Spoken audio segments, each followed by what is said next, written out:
Hello students, welcome to all of you on my YouTube channel Physics with AK Sharma. And today we will discuss about the reflecting type telescope. ठीक है बेटा, अभी तक हमने refracting type telescope पढ़े हैं, microscope पढ़ा है, कंपाउंड माइक्रोस्कोप पढ़ा है, टेलीस्कोप पढ़ा है। बेटा अब हम पढ़ेंगे रिफ्लेक्टिंग टाइप टेलीस्कोप, यानी कि यहाँ पे हम जो इमेज फॉर्मेशन करेंगे वो रिफ्लेक्शन से इमेज फॉर्मेशन करेंगे। ठीक है, तो रिफ्लेक्टिंग टाइप टेलीस्कोप जो होते हैं वो इंप्रूव्ड वर्जन है किसका, refracting type telescope. Refracting type telescope जो था उसके अंदर ऑब्जेक्टिव भी क्या था, लेंस था, और आई लेंस भी क्या था, लेंस था, आई पीस भी क्या था, हमारे पास लेंस था। लेकिन रिफ्लेक्टिंग टाइप टेलीस्कोप में ऑब्जेक्टिव जो होता है उसको हम एक पैराबोलिक मिरर से रिप्लेस कर देते हैं जिसका अपर्चर बहुत लार्ज होता है। ठीक है, तो यहां पे हम लिख सकते हैं कि रिफ्लेक्टिंग टाइप टेलीस्कोप है, it is an improvement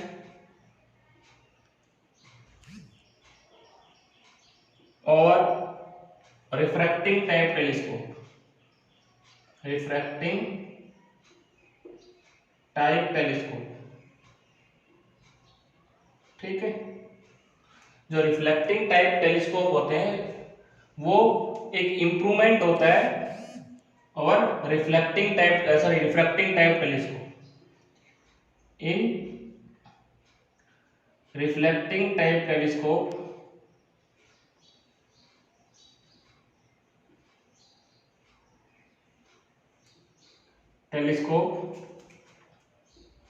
the objective is replaced by a parabolic mirror of large aperture।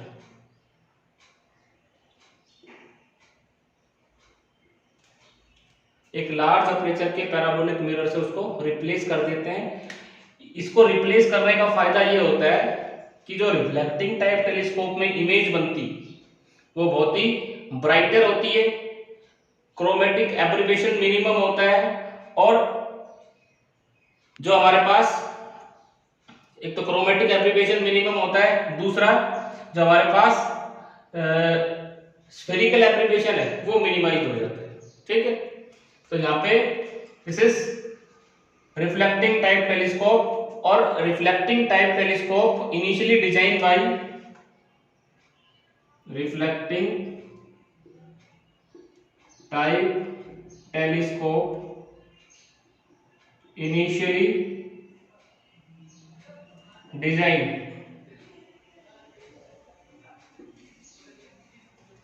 Newton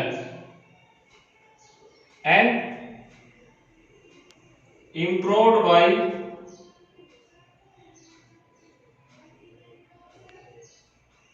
by Cassegrain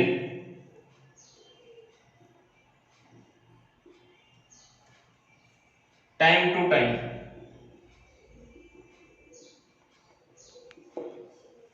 उसके डिजाइन को किसने इंप्रूव किया, improved by Cassegrainian time to time.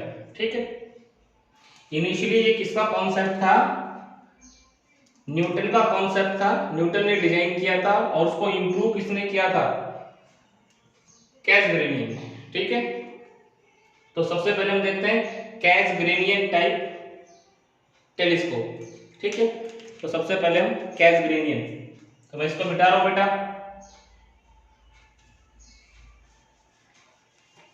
कैसग्रेनियन type telescope एक Newtonian type telescope, कैसग्रेनियन।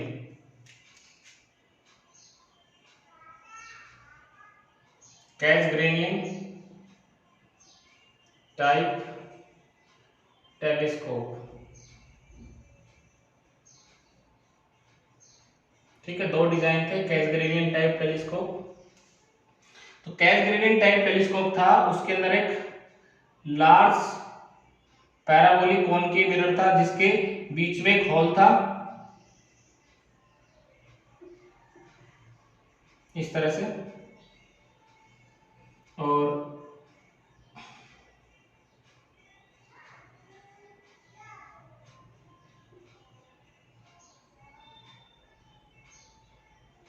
ये कोई भी जो distant object होता है वो इनफाइनाइट डिस्टेंस पे होता है, उसे पैरेलल रेज आती है। ये इस तरह से ये पैरेलल रेज आई और ये यहां से पैरेलल रेज आई।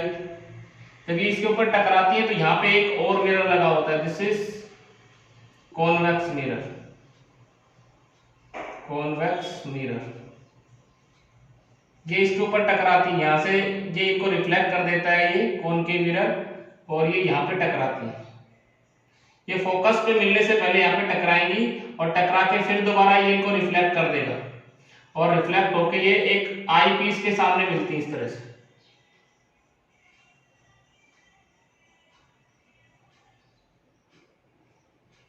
ये आई पीस होता है, एक मैग्नीफायर होता है, आई पीस। तो यहां से यहाँ पे जो इमेज बनती है वो इमेज यहाँ पे हमें दिखाई देती है। This is कैसग्रेनियन type telescope.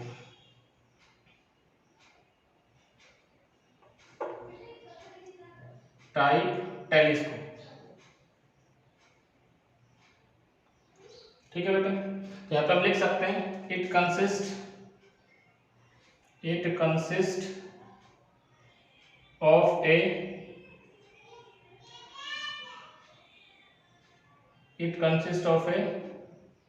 parabolic concave mirror of large aperture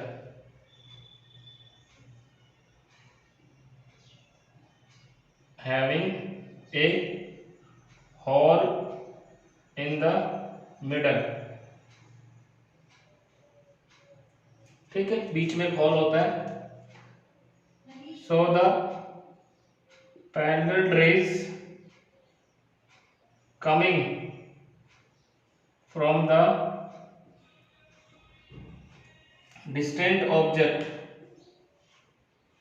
distant object like star and planet are reflected by the large parabolic mirror,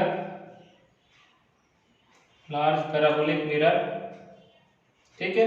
तो पैरेलल रेज इसके ऊपर गिरेंगी तो उनको रिफ्लेक्ट कर देते हैं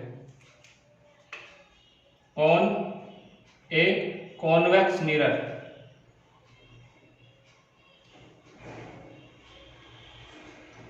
कॉन्वेक्स मिरर, ठीक है, कॉन्वेक्स मिरर एम, इसको एम नाम देते हैं इस कॉन्वेक्स मिरर को, एम, ठीक है। And convex mirror again reflect them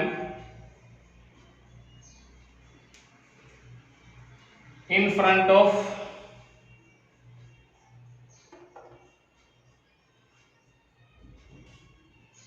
a eyepiece to form final image, ठीक है। ये दोबारा से इन रेज को यहाँ पे रिफ्लेक्ट कर देता है इस आई पीस के सामने फाइनल इमेज बनाने की, ठीक है। तो यहाँ से इसकी मैग्नीफाइड इमेज हम देख सकते हैं। सो magnifying power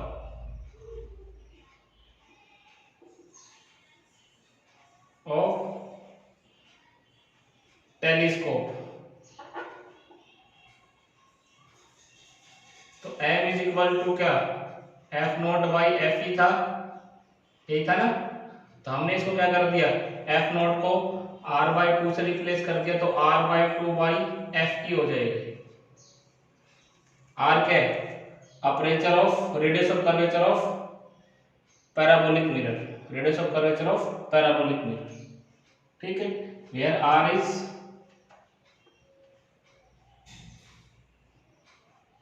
radius of curvature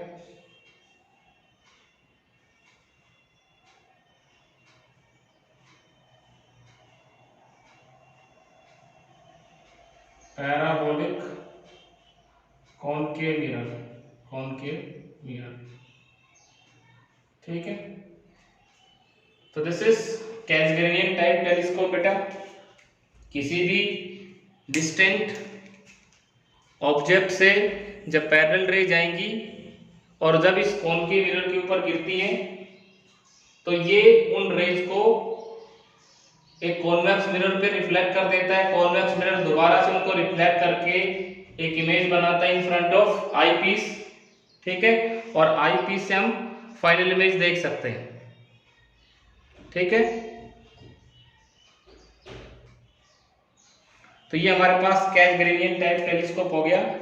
Newton ने जो डिजाइन किया था वो, और देखो न्यूटोनियन टाइप टेलीस्कोप, मैं इसको मिटा रहा हूं बेटा, आप लोग इसको नोट कर लेंगे। न्यूटोनियन टाइप टेलीस्कोप, तो Newtonian type telescope old version था, ये जो इम्प्रूव्ड वर्जन था कैसग्रेनियन ने जो बनाया था, ठीक है। तो यहाँ पे देखो न्यूटोनियन टाइप टेलीस्कोप,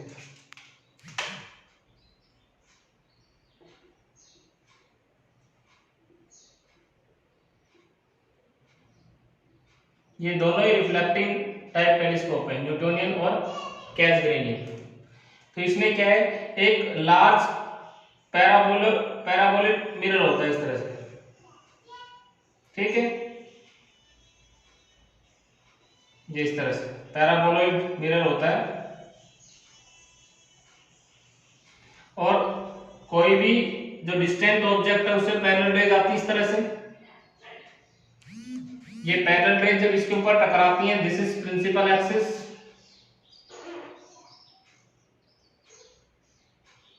ये इसकी प्रिंसिपल एक्सिस है, ठीक है। यहां पे एक मिरर लगा होता है, प्लेन मिरर, तो ये इसके ऊपर टकराएगी रेज, यहां से आने वाली रेज यहां पे टकराएगी और ये दोबारा से रिफ्लेक्ट होकर के यहां पे मिलती है। ये रे दोबारा से रिफ्लेक्ट हो जाती है और यहाँ पे इमेज बनाती है आई, और यहाँ पे एक मैग्नीफायर लगा होता है।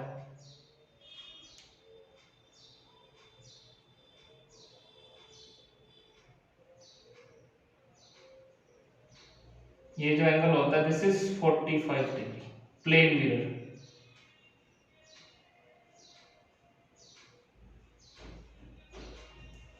ठीक है। This is Newtonian type telescope.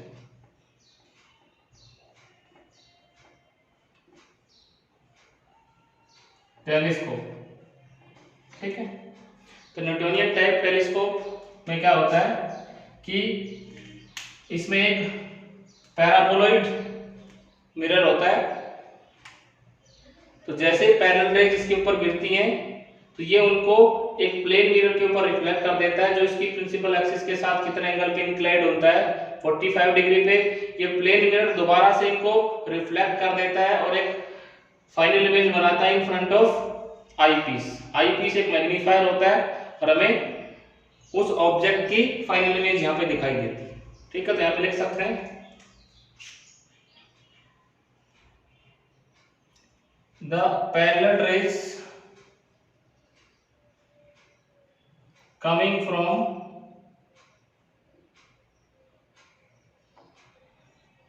astronomical objects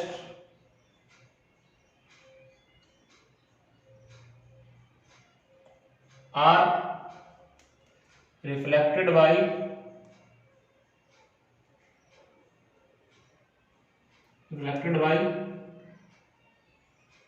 parabolic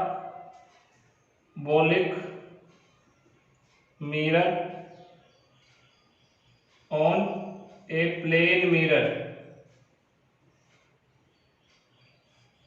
which is inclined at 45 degree with the principal axis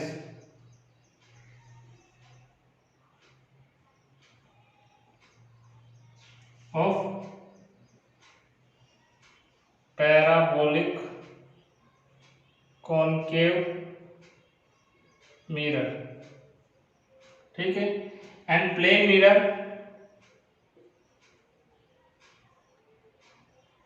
again reflect them to form the final image in front of a eyepiece, ठीक। क्या लिखा हमने कि कोई भी जो ऑब्जेक्ट उससे parallel raise जो आ रही है उनको जो पैराबोलिक मिरर जो होता है वो रिफ्लेक्ट कर देता है किसके ऊपर, एक प्लेन मिरर के ऊपर जो कि इसकी एक्सिस के साथ 45 डिग्री पे होता है। प्लेन मिरर दोबारा से इनको रिफ्लेक्ट कर देता है फाइनल इमेज बनाने के लिए in front of eyepiece, और यहाँ से फिर हमें उस ऑब्जेक्ट की इमेज दिखाई देती है। तो this is Newtonian type telescope और दोनों ये रिफ्लेक्टिंग टाइप टेलीस्कोप। अब इसमें ये आता है advantage of reflecting type telescope और refracting type telescope. Reflecting type telescope के क्या क्या एडवांटेज हैं और रिफ्लेक्टिंग टाइप टेलीस्कोप, तो बेटा आप इसको नोट कर लेंगे और मैं इसको मिटा रहा हूं।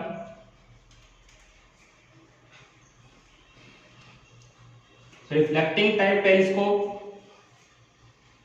भी इंपॉर्टेंट है, कई बार इसके ऊपर से क्वेश्चन पूछा जाता है।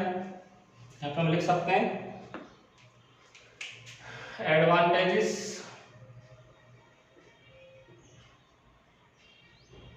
ऑफ रिफ्लेक्टिंग टाइप टेलीस्कोप और refracting type telescope.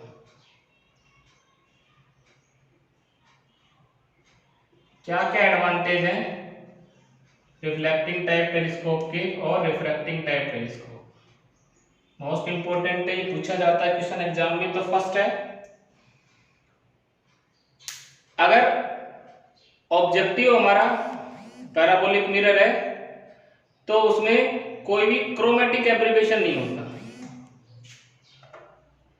There is no chromatic aberration if objective is parabolic mirror, ठीक है। क्रोमेटिक एब्रिवेशन का मतलब होता है कलर से रिलेटेड। जब हम लेंस का यूज करते हैं तो लेंस के यूज से हमें कलर्ड इमेजेस मिलती है, ठीक है। लेकिन अगर पैराबोलिक मिरर यूज करेंगे ऑब्जेक्टिव की जगह तो कलर से रिलेटेड कोई भी डिफेक्ट प्रोड्यूस नहीं होगा, ठीक है। दूसरा, देयर इज, यहां पे लिख सकते हैं the spherical abbreviation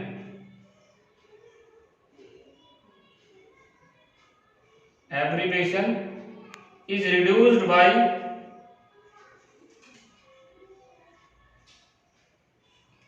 using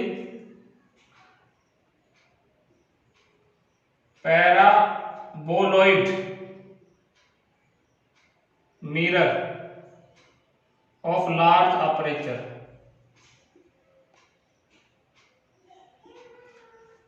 spherical abbreviation क्या होता है कि कलर जो इमेज बनती है वो कहीं से कटी छटी हुई ना हो, ठीक है, उसको बोलते हैं स्फेरिकल एब्रिवेशन। तो उसको रिमूव करने के लिए, पूरी इमेज सिमेट्रिक इमेज बनाने के लिए हम पैराबोलॉइड मिरर का यूज करते हैं, ठीक है, ऑब्जेक्टिव में लेंस की जगह। तो स्फेरिकल एब्रिवेशन नहीं होगा। तो दो डिफेक्ट होते हैं जो कि रिफ्रैक्टिंग टाइप टेलीस्कोप के अंदर आते हैं। एक तो क्रोमेटिक एब्रीविएशन और स्फेरिकल एब्रीविएशन। तो इसको हम रिड्यूस कर सकते हैं पैराबोलॉइड मिरर यूज करके। तीसरा, जो इमेज बनती है वो हाईली ब्राइट होती है। The image formed by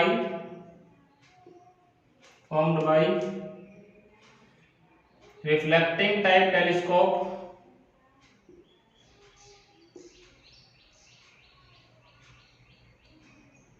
is much brighter than refracting type telescope. Refracting type telescope than refracting type telescope. ठीक है, तो इमेज क्या होती है, ब्राइट होती है, इंटेंसिटी ज्यादा होती है। ठीक है, धुंधली इमेज नहीं बनती। धुंधली इमेज किसमें बनती है, जब हम लेंस का यूज करते हैं ऑब्जेक्टिव में। अगर मिरर का यूज करेंगे तो इमेज की ब्राइटनेस बढ़ जाएगी। High resolution is achieved by using parabolic mirror of large aperture।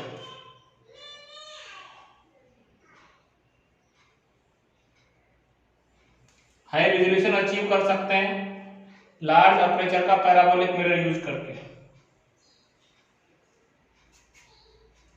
यहां पे देखो, मिरर रिक्वायर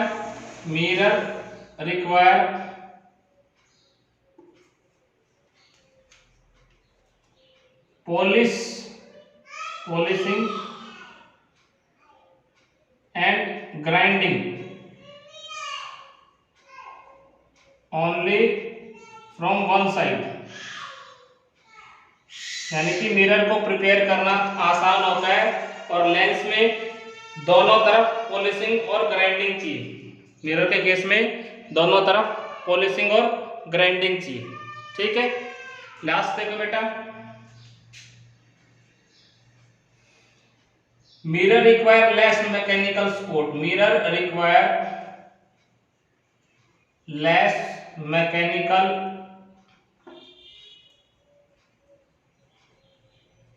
सपोर्ट। यानी कि मिरर की एक साइड पॉलिश होती है और एक साइड रिफ्लेक्टिंग होती है, तो उसको आसानी से हम फिट कर सकते हैं। ठीक है, लेकिन अगर लेंस को फिट करना है तो उसको कहां से पकड़ना पड़ेगा, पेरिफेरी से पकड़ना, किनारों पर से पकड़ना पड़ेगा, क्योंकि उसकी एक भी साइड पॉलिशिंग नहीं, सॉरी एक भी साइड उसमें रिफ्लेक्शन नहीं होता है। तो इसलिए मिरर को कम मैकेनिकल सपोर्ट चाहिए। तो ये एडवांटेजेस हैं रिफ्लेक्टिंग टाइप टेलीस्कोप और रिफ्रैक्टिंग टाइप टेलीस्कोप। ठीक है बेटा, आज के लेक्चर में इतना ही। Thank you.